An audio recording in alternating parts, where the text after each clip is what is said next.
Hello students, सभी students को मेरा प्यार भरा नमस्कार। तो कैसे हो आप लोग? आशा करता हूँ आप सभी स्वस्थ होंगे, मस्त होंगे और शानदार तरीके से अपनी स्टडी में लग गए होंगे, क्योंकि हमने अपना जो नया सत्र है वो बड़े ही धमाकेदार ढंग से शुरू कर लिया है। और इस धमाकेदार शुरुआत में अपनी जो बुक है फर्स्ट फ्लाइट, उसके 5वें चैप्टर में हम आज पहुँच गए हैं। और 5वां चैप्टर कौन सा है?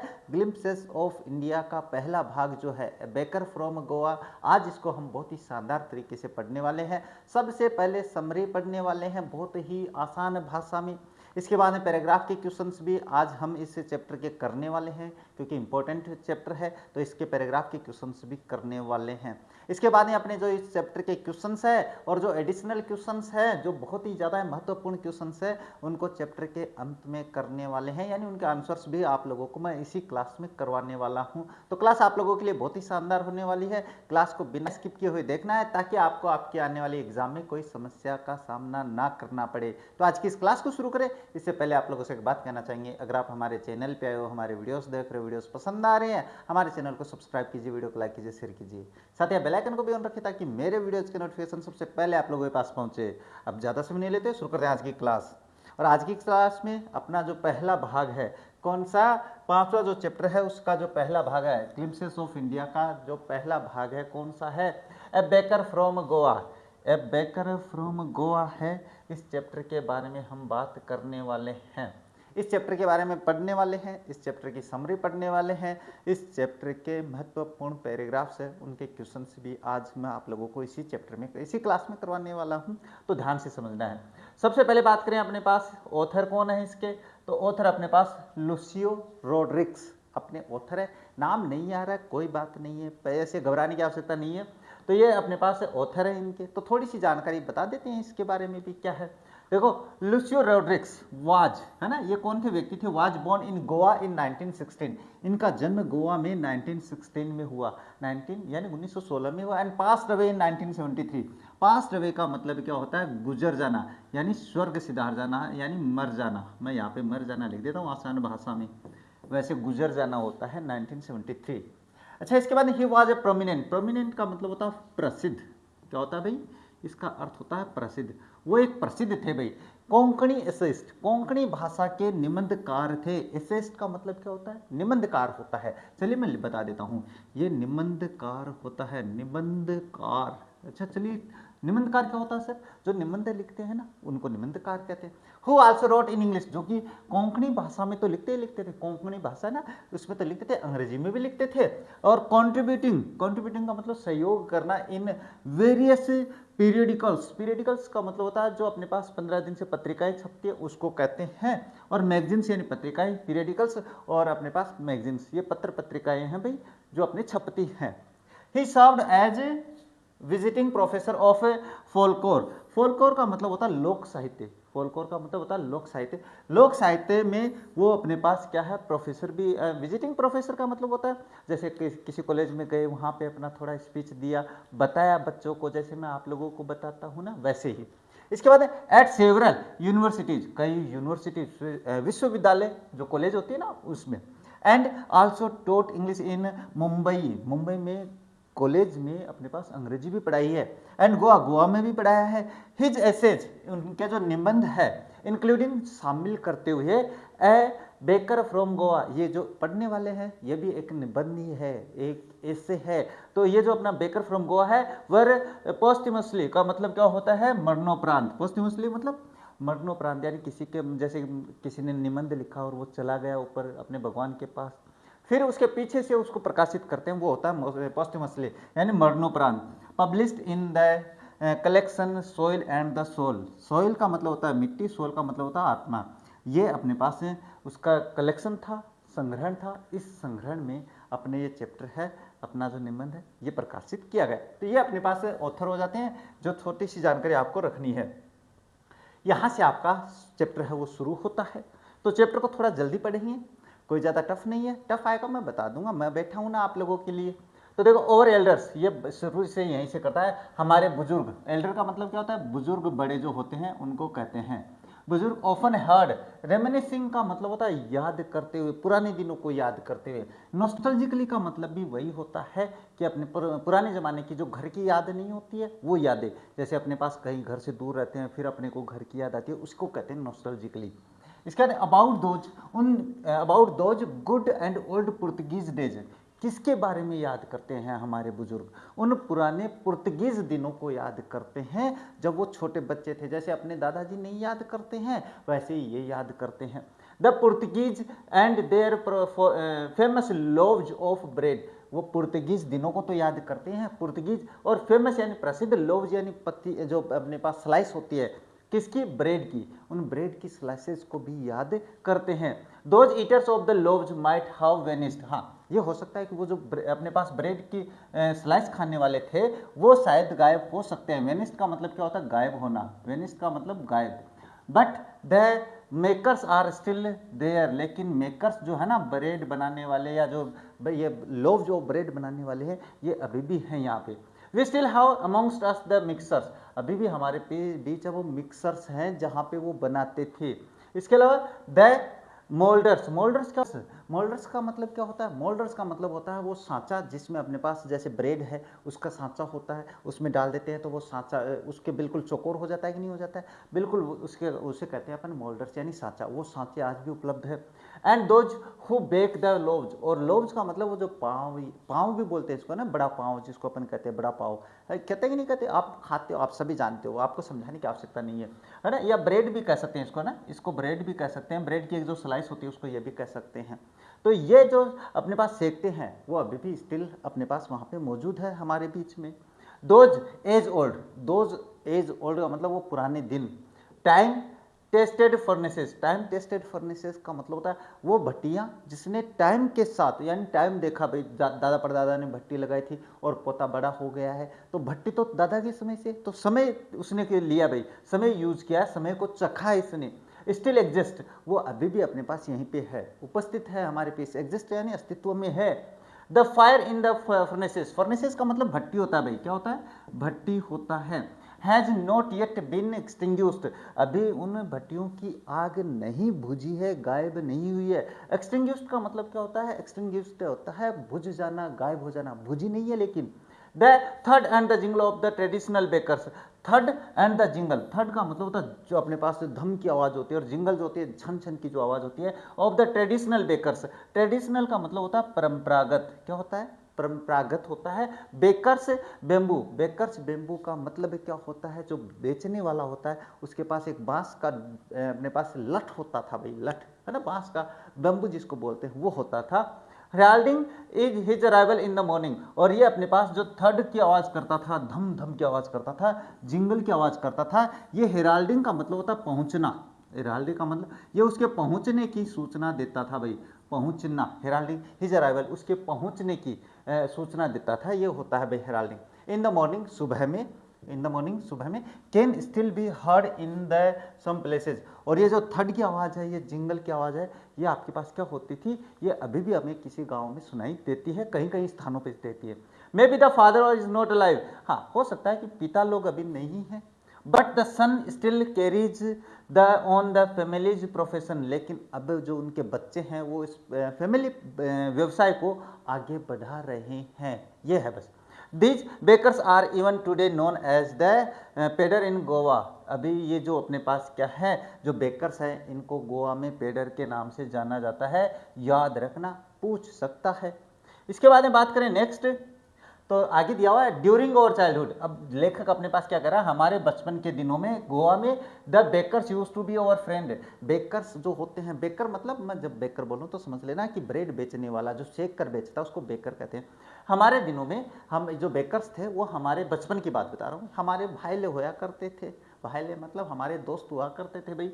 इसके बाद कंपेनियन हमारे साथी हुआ करते थे, हमारे पथ प्रदर्शक गाइड भी हुआ करते थे। He used to come at least twice a day, हाँ वो अपने पास 2 बार आता था दिन में कम से कम, एटलीस्ट का मतलब कम से कम होता है, 2 बार आता था भाई। वंस एक बार कब, he set out in the morning on his selling round, सबसे पहले सुबह सुबह आता था, बेचने के राउंड पे निकलता था, ब्रेड बेचता था, कैसे बेचता था, अपने लठ को बजाते हुए थर्ड की आवाज़ में, है ना। एंड देन अगेन, और फिर दोबारा when he return after emptying his huge basket, और दोबारा कब आता था, जब आपके पास वो अपनी सारी ब्रेड बेच देता था, टोकरी खाली कर देता था बड़ी वाली, है ना, और फिर वो वापस आता था। The jingling third of the bamboo woke us up from the sleep, और उसके जो जिंगलिंग है, थर्ड की थन थन की जो आवाज़ है ना, वो घुंघरू बांधे रहता होगा, उस पर जमीन पे पटकते हुए चलता था। तो इससे क्या होता था, हम जग जाते थे। बचपन बचपन ही होता है रे, बचपन की तो कुछ बात ही निराली है ना। बचपन की एक कविता है, बहुत ही प्यारी सी कविता, देखो मैं सुनाता हूँ, आप लोगों को ऐसे आनंद नहीं आएगा। कविता सुनाने में मुझे बड़ा अच्छा लगता है कि चलिए सुना देते हैं। सुनना भी जरूरी है, बचपन की क्या है ना। बचपन को याद करने का, बचपन जो आपका चला जाएगा तो बचपन फिर कभी नहीं आना है। हाँ, ये समय एक ऐसा समय है जब हर चीज में आनंद होता है। जैसे एक कविता है, बहुत ही प्यारी सी है, सुना देता हूँ, है ना। देखो क्या, एक बचपन का जमाना था जिसमें खुशियों का खजाना था, चाहत चांद को पाने की थी पर दिल तितली का दीवाना था, खबर ना थी कुछ सुबह की ना शाम का ठिकाना था, थक कर आना स्कूल से पर खेलने भी जाना था, माँ की कहानी थी परियों का फसाना था, बारिश में कागज की नाव थी हर मौसम सुहाना था, रोने की वजह ना थी ना हंसने का बहाना था, क्यों हो गए हम इतने बड़े, इससे अच्छा तो वो बचपन का ज़माना था, वो बचपन का ज़माना था। तो यही बात है भाई, बचपन बचपन ही होता है। बढ़िया कविता है ना। बचपन जब बीत जाता है तो फिर वापस नहीं आता है, और फिर हम याद करते हैं कि काश वो दिन लौट आए, वो लौट के नहीं आते हैं। फिर यही बात वो है कि हमें क्या करते थे, वो सुबह सुबह जगा दिया करते थे। We ran to meet and greet him, हम भागते भाई, नींद में उठे भागते, बस कोई वजह नहीं होती थी इसकी, बस नींद खुली, उसकी आवाज़ सुनी, नींद से उठे भागे, फिर मिलने जाते थे। वाई वॉज इट सो, अभी ऐसा क्यों था भाई, ये पता नहीं है। Was it for the love of the loaf, क्या हमें उस वड़ा पाव का जो एक लीफ यानी एक हिस्सा होता था उसके लिए प्रेम था, या नॉट एट ऑल, ये भी नहीं, हो भी नहीं सकता है। But the loaves were bought by some Paskins और Bastin the maid servant of the house, और ये जो लोव्स थी, ये जो ब्रेड के पाव वगैरह हुआ थे, ये कौन खरीदता था, ये हमारे घर की कुछ कोई नौकरानियाँ, जैसे पास्किन बास्टिन, ये नौकरानियों से लिया गया है भाई, ये खरीदती थी। What we longed for were those bread bangles which we chose carefully, और हमें तो बस वो जो बेंगल्स होती थी भाई, है ना, ब्रेड की जो चूड़िया नुमा जो आकार के होती थी, गोल राउंड में होती थी, वो बढ़िया लगती थी। विच वी चोज केयरफुली, जिसे हम सावधानी से चुनते थे। Sometimes it was sweet bread of special make, और ये क्या होती थी भाई बेंगल, ये कभी कभी अपने पास केक से बनी मीठी मिठाई हुआ करती थी, प्यारी सी मीठी सी मिठाई, sweet bread of special make, यानी इस विशेष प्रकार से बनाई गई एक ब्रेड के केक की मिठाई हुआ करती थी भाई। ये कह रहा है वो जो बेंगल के लिए हमारा जो चुनाव था वो इसके प्रति होता था। नेक्स्ट क्या अच्छा, ये प्रश्न है भाई इस पैराग्राफ में जो हमने पीछे पढ़े हैं, ये देख लेना भाई, करना जरूर है। देखो आपके पास अब यार थोड़ा सिलेबस अगर चेंज हो जाता है तो ठीक है, नहीं तो फिर आपके पास ऐसे पैराग्राफ आएंगे आपकी एग्जाम में। तो देखो क्या है, the baker used to be, ये जो बेकर है वो आप अभी पढ़ क्या है, वो क्या हुआ करता था, तो देखो फ्रेंड भी हुआ करता था, गाइड भी हुआ करता था, कंपेनियन भी हुआ था। तो आपका ऑप्शन ये हो जाएगा, तीनों आए थे ना। इसके बाद how many time did the baker come in the day, दिन में कितनी बार आता था, अभी बता दिया, तो वो आता था ट्वाइस, 2 बार आता था। इसके बाद हु बॉट द लोव्स, अपने पाँव वगैरह कौन खरीदता था, तो मेड खरीदती थी, घर की नौकरानियाँ। इसमें पास्किन और बास्टिन नाम नहीं है, तो मेड का मतलब नौकरानी होती है। Who set out for the selling round, अच्छा सेलिंग राउंड पे कौन आता था, बेकर आता था, तो ये रहा बेकर आपके पास आंसर है ना। इसके बाद है व्हाट डिड मेक चिल्ड्रन, बच्चों को कौन जगाता था, तो द जिंगलिंग ऑफ द अपने पास बेम्बू वेक दम। देखो मैं दिखा देता हूँ कहाँ पे है, ये प्रश्न यहाँ से है, the jingling and third of his bamboo woke us, तो यहाँ से लेके ये देखो यहाँ से करना है आपको। 4 नंबर का मैं बता देता हूँ, देखो अब आप मत कर देना कि सर आपने करवाया नहीं, यहाँ से लेके the jingling third of his bamboo woke them, यहाँ पे करना है आपको दैम, क्या करना है, दैम करना है फ्रॉम स्लीप, बस इतना ही करना है यहाँ तक। अब आपको समझ में आ गया होगा, स्क्रीनशॉट ले लेना, देखो मैं बाद में कहूँगा। अच्छा दूसरा क्या है, what did the long for, उनकी इच्छाएं किसके प्रति थी, तो उनकी इच्छा ये देखो यहाँ पे रही, we choose carefully, we longed, है ना, ये तो यहाँ से शुरू करना है 5 नंबर का और द कर देना है वी को, यहाँ बस इतना सा चेंज करना है तो क्या हो जाएगा, द लॉन्ग्ड फॉर वर। ये वर जो है ना, अगर आप इसको लिखोगे तो आपको ये वट भी साथ में करना है, what the longed for were those bread bangles which we chose, the chose, यहाँ पे द करना है, वी के स्थान पे आपको द कर देना है, चोज केयरफुली, बस इतना सा करना है, बस जो चेंज बताए तो सरल है, ज़्यादा टफ नहीं है, इसलिए आप खुद भी कर सकते हो पैराग्राफ का, इसका स्क्रीनशॉट लेके, है ना, ध्यान से समझ लेना।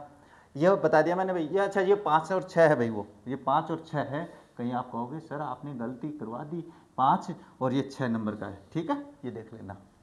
इसके बाद आगे बात करते हैं नेक्स्ट है the baker made his musical entry on the seen with the जंग जंग sound of his special made bamboo stuff. बिल्कुल बहुत ही सरल है। देखो अब उसके आगे से पढ़ रहे हैं अपने पास, यहाँ से ये देखो यहाँ से अपने पास वो पैराग्राफ कंप्लीट हो गया, इसके प्रश्न उत्तर कर लिए हमने। अब देखो यहाँ से the baker made his musical entry on the seen with the Jhang Jhang sound of his special made bamboo stuff, यानी वो जो बेम्बू था ना, उसका बांस का जो डंडा था, बड़ा लठ जैसा होता है, उसके घुंघरू वगैरह बांधे रखता था, जिसको वो अपने पास जमीन पे पटकते हुए झंग झंग की आवाज करते हुए आता था। One hand supported the basket on his head, एक हाथ से अपनी टोकरी को पकड़े रखता था, और the other banged the bamboo on the ground, और दूसरे से जो बेम्बू है उसको जमीन पे पटकते हुए चलता था। तो उसके घुंघरू बजते थे, और बजने से वो जब बजने से क्या बोल रहा हूँ मैं भी, बजने से क्या होता है, बच्चे जग जाते थे, जैसे आप जैसे भी होते हैं, घंटी बजी आइसक्रीम वाले की तुरंत भाग जाते हो, जाग जाते हो, है ना, वैसे ही। इसके बाद and then place the his basket on the vertical bamboo, और उसके नहीं यहाँ से ही would greet the lady of the house with good morning, और वो घर की जो महिलाएं होती थी उनको गुड मॉर्निंग कह के संबोधित करता था। And then place his basket on the vertical bamboo, और उसके बाद में अपना जो बांस का जो होता था इस पे अपनी टोकरी को उतार के इस पे रखता था, ऐसे रख लेता था, और इससे बाद में वो ब्रेड निकाल के बेच दिया करता था, या उन नौकरों को दे देता था। We kids would be pushed aside by a mild rebuke, हम बच्चों को, माइल्ड रिब्यूक का मतलब होता है प्रेम पूर्वक डांट से, रिब्यूक का मतलब डांटना, और माइल्ड का मतलब हल्की फुल्की डांट, अरे पीछे हटो, ऐसे वो होती है हल्की फुल्की डांट। And the loaves would be delivered to the servant, और वो जो लोव्स यानी बड़ा पाँव जो वगैरह होता था, जो ब्रेड वगैरह होती थी, वो नौकरों को, नौकरानियों को दे दी जाती थी। But we would not give up, लेकिन हम थोड़ी ना हार मानते हैं, बच्चे काय की हार मानी, आप थोड़ी हार मानते हो ना, बिल्कुल नहीं मानते हम। We would climb a bench or a parapet or a peep into the basket, हम क्या करते थे, या तो कोई बेंच होती थी उस बेंच पे चढ़ जाते थे, या बाहर की तरफ कोई चौका वगैरह, पैरापेट का मतलब होता बाहर दीवार के सहारे कुछ जो अपने छाजा वगैरह के डिजाइन का जो होता था उस पर चढ़कर उस टोकरी में झांक के देखते थे क्या है भाई, आप भी तो देखते हो ना, आपको बस एक कुल्फी खानी है, लेकिन कुल्फी वाला अपने पास वो ओपन करता तो उसमें झांक लेते हैं क्या क्या है, ऐसे मन करता है ना, इच्छा होती है, कोई बात नहीं। इसके बाद समहाउ, फिर भी कैसे भी करके, I can still recall the typical fragrance, recall यानी याद करना, दोज लोव्स, मैं अभी भी उस विशिष्ट को, रिकॉल का मतलब याद करता हूँ, टिपिकल का मतलब होता है विशिष्ट, टिपिकल मतलब क्या होता है भाई, विशिष्ट होता है, याद रखना, ये आ सकते हैं। फ्रेग्रेंस का मतलब होता है खुशबू या सुगंध होता है, क्या होता है, खुशबू या सुगंध होता है। Loaves were for the elders and the bangles for the children, अगर मैं बात करूं लोव्स तो होती थी बुजुर्गों के लिए, और जो बेंगल्स वैसे होती है चूड़ियाँ, लेकिन स्पेशल प्रकार की मिठाई बताई थी, केक से बनी हुई, ये बता दिया अभी शुरू में, तो बेंगल्स है वो बच्चों के लिए हुआ करती थी। Then we did not even care to brush our teeth, और फिर हमें दांतों पे ब्रश करने की भी आवश्यकता नहीं समझते थे, हम सोचते थे ना हम किस प्रकार की कोलगेट करें, और वॉश और माउथ प्रॉपरली, और हम अपना मुंह भी ढंग से नहीं धोते थे, प्रॉपरली का मतलब स्पष्ट साफ नहीं धोते थे। एंड वाई शुड वी, और हमें धोना भी क्यों चाहिए भाई, हाँ मुंह क्यों धोना चाहिए, आप भी तो नहीं धोते हो, आप भी कोलगेट नहीं करते हो, बोले गुरुजी गर्मा गर्म चाय पी लेंगे मुंह धुप जाएगा। Who would take the trouble of the plucking the mango leaf for the tooth brush, कौन अपने पास आम की टहनी तोड़ेगा कोलगेट करने के लिए, इतनी समस्या कौन उठाए भाई। And why was it necessary at all, और ये आवश्यक भी क्यों है भाई, इतना जरूरी थोड़ी है कोलगेट करना। हाँ, the tiger never brushed his teeth, बाघ भी तो अपने दांतों पे कब कोलगेट करता है, ब्रश करता है। Hot T could wash and clean up everything so nicely. और गर्मा गर्म जो चाय होती है वो मुंह को अपने आप बहुत ही ढंग से, बहुत ही शुद्ध तरीके से साफ कर देती है। गर्मा गर्म चाय पी, मुंह साफ हो गया, इतना ही तो है। सर आफ्टर ऑल, अंततः ये कर ही देता है तो हमें करने की आवश्यकता भी नहीं है। ये पैराग्राफ का है, पीछे वाला पैराग्राफ है, ये दोनों आपको करने हैं, मैं ये बता देता हूँ ना, ये कर लेना। पीछे वाले पैराग्राफ का स्क्रीनशॉट ले लो, ये लो, है ना, ये स्क्रीनशॉट ले लो आप लोग, बाद में कहोगे, है ना। स्क्रीनशॉट में इसके आंसर आपको करने हैं, मैं यही बताऊंगा केवल। Who greet the lady, lady को ग्रीट कौन करता था, तो बेकर करता था भाई, ये रहा बेकर, बेकर ही तो ग्रीट करता था, अभिनंदन करता था, good morning. How did the baker greet the lady, वो कैसे करता था, good evening, good noon, nice day, good morning, तो गुड मॉर्निंग कह के ग्रीट करता था, अभिनंदन करता था। Who would be pushed aside with a mild rebuke, किसको प्यार से हटाया जाता था, तो बच्चों को हटाया जाता था। इसके बाद में what cleans the teeth nicely, दांतों को अच्छे से क्या साफ कर देती है, तो हॉट टी है वो साफ कर देती है। Who made the musical entry, कौन करता है, हु का आंसर बेकर होता है केवल, तो यहाँ पे बेकर करना है, बस इतना सा काम यही करना है। हु के स्थान पे ये लिख देना, बाकी पूरा कर देना, या बस इतना सा आंसर कर देना, आपका सही हो जाएगा। What can the author recall, लेखक क्या याद करता है भाई, तो लेखक देखो क्या याद करता है, यहाँ से मैं आंसर बता देता हूँ इसका, जिससे आपको याद करने समस्या नहीं होगी भाई। आई के स्थान पे आपको ही करना है, आई के स्थान पे आपको ही करना है। He can still recall the typical fragrance of those loaves, बस इतना सा करना है, और देख लो आपका आंसर मैंने बता दिया भाई। अब इसके बाद है, हाँ ये कुछ पर्सन है भाई, बीच के चैप्टर के बीच से पर्सन है, तो मैं ये भी साथ में बता देता हूँ इनके अर्थ भी। देखो, what are the elders in the Goa nostalgic about, nostalgic का मतलब याद करना ही होता है, बचपन की बातें, घर की जो यादें होती है ना, पर्सनल व्यक्तिगत यादें, वो होती है नॉस्टैल्जिक। अब देखो बात करते हैं, देखो elders in the Goa are nostalgic about those good old Portuguese days, सबसे पहले तो पुर्तगीज जो दिन थे उनको याद करते हैं। And their famous loaves of bread, और उनकी जो प्रसिद्ध ब्रेड थी, है ना, जो ब्रेड थी या पाव था, उसको याद करते हैं। Eaters of those bread might how vanished, but जो खाने वाले वो शायद गायब हो गए हैं। मेकर्स ऑफ दोज ब्रेड, उन ब्रेड को बनाने वाले, आर, लेकिन the makers of the bread are still exist alive, लेकिन वो जो बनाने वाले हैं वो अभी भी जिंदा है। और बाद में दोज एज ओल्ड, वो पुराने दिन। न टाइम टेस्टेड फर्नेसेस, वो जो भट्टियाँ जो समय के साथ हैं, स्टिल एग्जिस्ट, वो अभी भी हैं। The fire in them has not been extinguished, उन भट्टियों की आग को अभी भी नहीं बुझाया गया है। तो ये आंसर है, ये क्वेश्चन है अपने बीच वाला जो। Is bread making still popular in Goa, how do you know, क्या अपने ब्रेड बनाना अभी भी गोवा में फेमस है, कैसे कह सकते हो, कैसे जानते हो। Yes, bread making is still popular in Goa, the author has described about the existence of time old furnaces and there still burning fire, क्योंकि अपने पास अभी भी है, क्योंकि जो लेखक है वो अभी वर्णन करता है कि भट्टियाँ भी है और उनकी आग भी नहीं बुझी है। The Goa society is still having moulders, bread mixers and bakers, Goa की समाज में अभी भी अपने पास जो गांव है वहाँ पे समाज है, उसमें मोल्डर सांचे भी पड़े हैं ब्रेड के, और उन मिक्सर्स जिनमें अपने पास जो मैदा वगैरह होता है उसको मिक्स करने वाला, और जो बेकर हैं वो अभी भी वहाँ पे है। तो ये दोनों पर्सन करने हैं भाई। हाँ, ये पर्सन हो गए।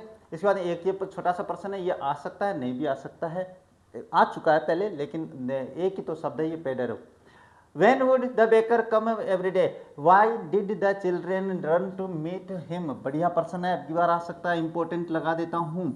अच्छा, the baker came twice every day, कितनी बार आता था, कब आता था, 2 बार आता था। Once when he set out in the morning on his selling rounds, पहले तो वो अपने पास बेचने के राउंड पे आता था, टोकरी भर के लाता था। And then when he return after emptying his huge basket, और दोबारा कब आता था, जब वो अपनी बास्केट टोकरी को खाली कर देता था। The children ran to meet him not because of their love of bread loaf, बच्चे इसलिए नहीं जाते थे भाई भाग के वहाँ पे कि ब्रेड खानी है उनको ना, आपको कुल्फी थोड़ी खानी होती है, आपको तो जाना होता है आनंद लेने के लिए। Which was bought by the maid servant of the house, जो कि अपने पास घर की नौकरानियाँ खरीदती थी भाई वो तो।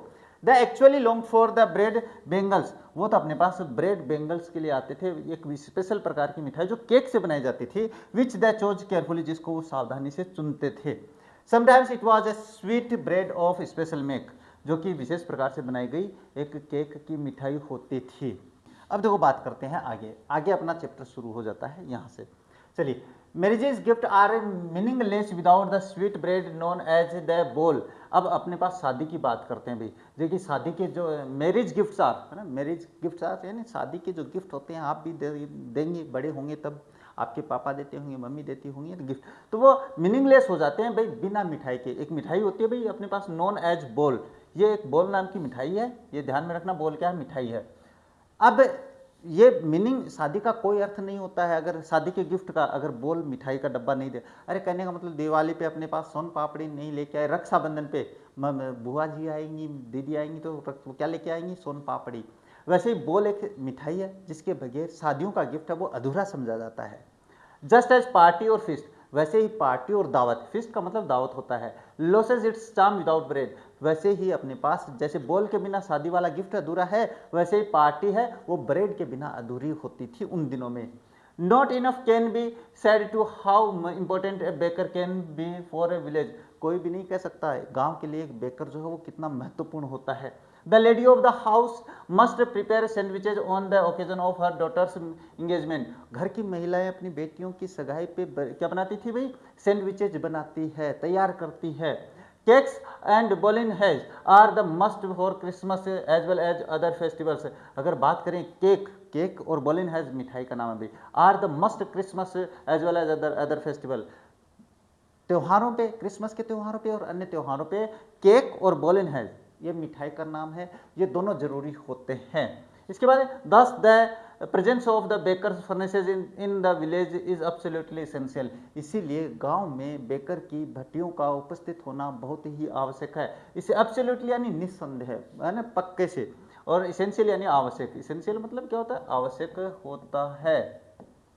इसके बाद द बेकर और the bread seller of those days, जो बेकर और जो ब्रेड सेलर हैं, बेचने वाले हैं, हैड पेक्यूलियर ड्रेस, उनकी विशिष्ट ड्रेस होती है, पेक्यूलियर का मतलब होता है स्पेस, विशिष्ट बता दे, dress known as the kabai, जिसको कबाई के नाम से जाना जाता था। It was a single piece long frock reaching down the knees, और ये जो ड्रेस होती थी वो कैसी होती थी, अपने पास एक कुर्ता होता है ना लड़कियों का लॉन्ग, बिल्कुल वैसे होता था, अपने घुटनों से नीचे तक जाता था भाई, एक ही पीस होता था। इसके बाद in our childhood we saw bakers wearing a shirt and a trouser which were shorter than full length ones and the longer than the half pants, और हमारे ज़माने में जो बेकर होते थे वो शर्ट पहनते थे और एक निक्कर अपने पास जिसको केपरी कहते हैं, जो निक्कर से बड़ी घुटनों तक नीचे तक होती थी और फुल पैंट से छोटी होती थी, ऐसी यूनिफॉर्म भी पहनते थे भाई, ड्रेस पहनते थे। Even today anyone who wears a half pant which reaches just below the knees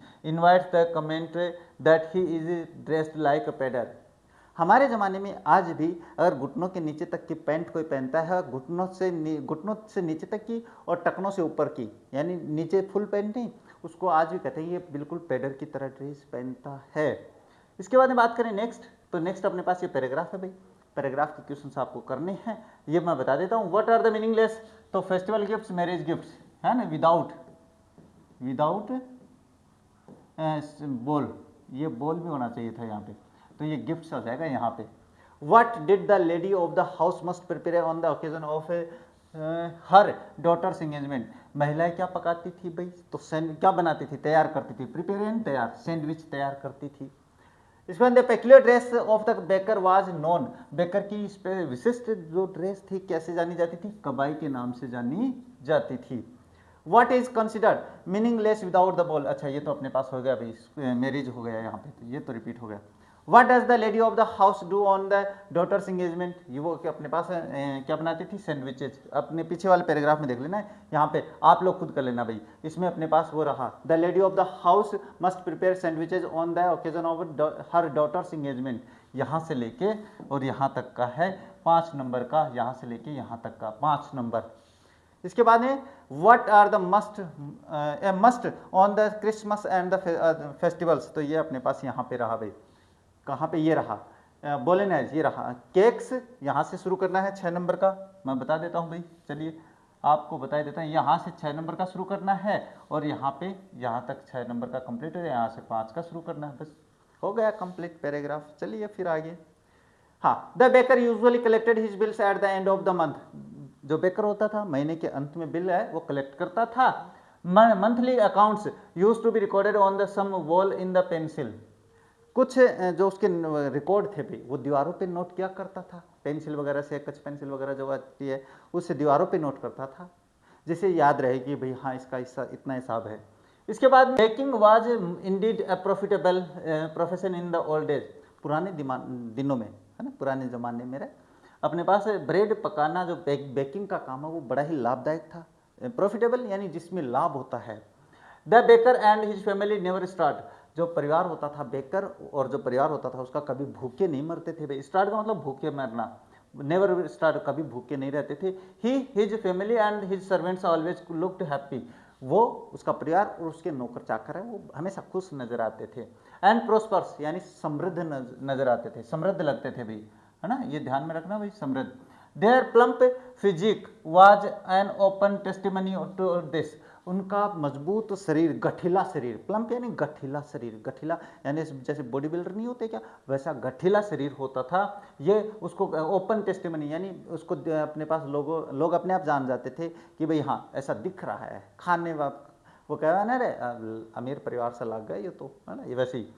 Even today, any person with a jackfruit-like physique appearance is easily compared to baker.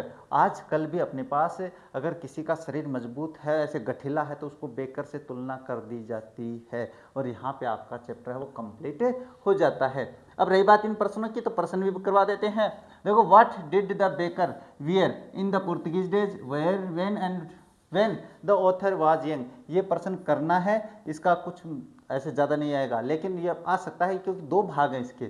चलिए मैं बता देता हूँ। देखो, in the Portuguese days the bakers had a peculiar dress known as the kabai, यानी पुराने ज़माने में तो कबाई पहनते थे।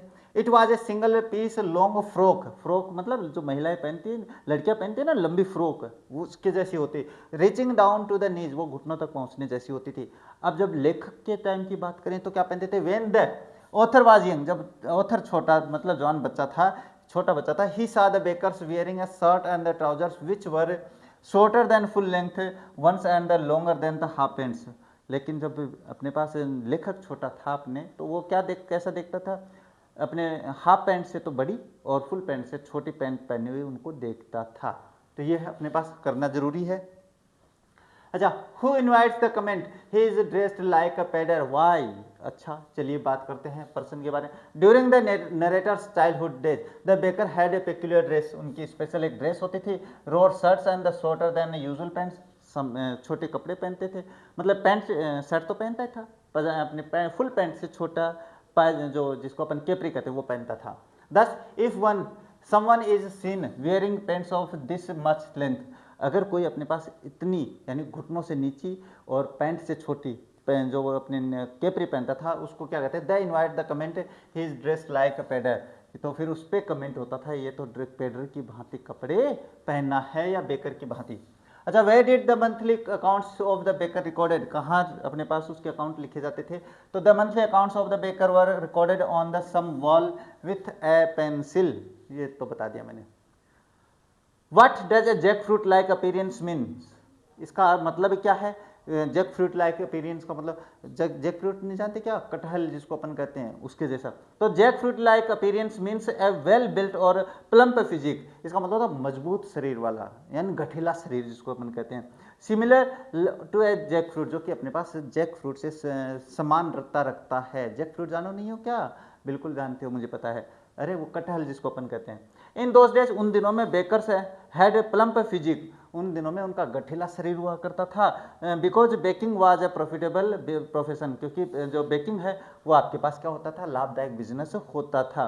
His family and servants never starved and were prospers, वो कभी भूखे नहीं मरते थे और उनके पास क्या है कि वो समृद्ध परिवार लगता था। तो ये देख लेना भाई। इसके बाद में बात करते हैं नेक्स्ट अपने पास एडिशनल क्वेश्चन है भाई, जो ठीक है, अच्छे प्रश्न है। How did the baker make his entry, baker की एंट्री कैसी होती थी, इंपॉर्टेंट है, अभी देख लेना भाई। ये लगा दिया मैंने, बाद में कहोगे। देखो, the baker made his musical entry with the Jhang Jhang sound of his specially made bamboo staff, one hand supported the basket on the head and the other banged the bamboo on the ground. यानी अपने पास झंग झंग की आवाज़ से वो entry करता था। एक हाथ से टोकरी को पकड़ता था, दूसरे हाथ से अपने बेम्बू को ज़मीन पे मारते हुए थड की आवाज़ के साथ आता था।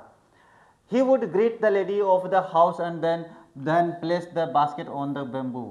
फिर वो लेडी को अपने पास गुड मॉर्निंग करता था और अपनी टोकरी को अपने उस बेम्बू पे रखता था, जैसे मैंने समझा दिया भैया आप लोगों को, है ना।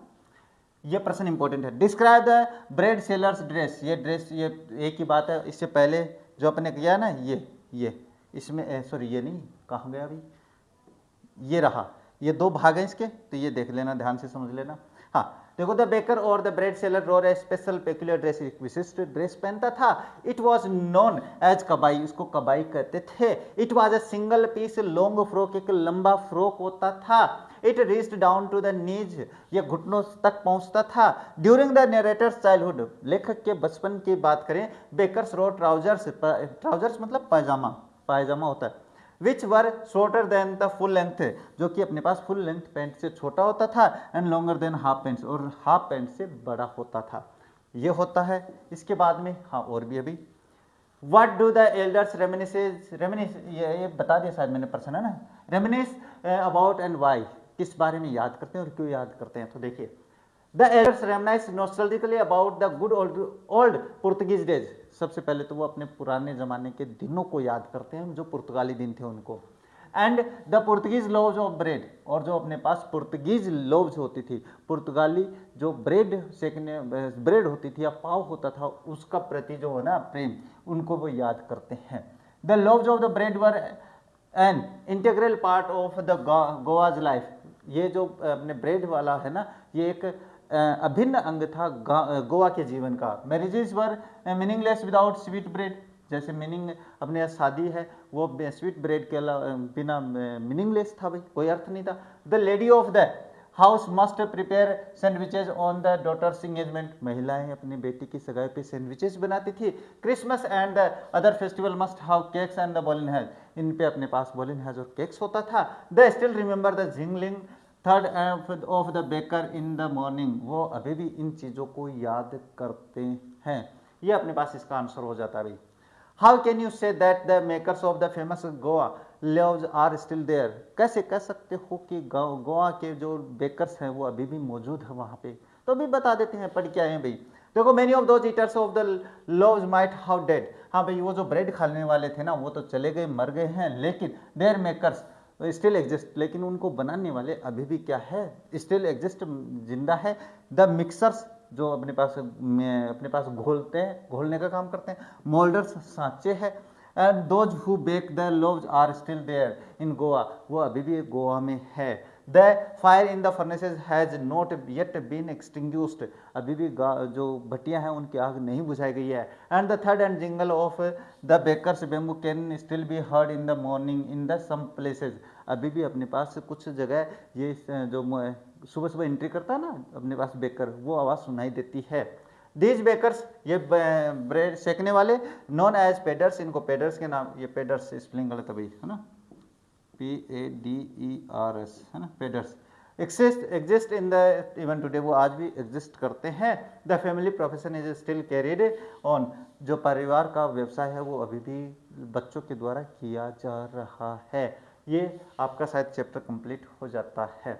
ये जो कुर्ग है अपना जो नेक्स्ट पार्ट है, ये जो नेक्स्ट है ये देख लिया होगा आपने, स्क्रीनशॉट ले लिया होगा।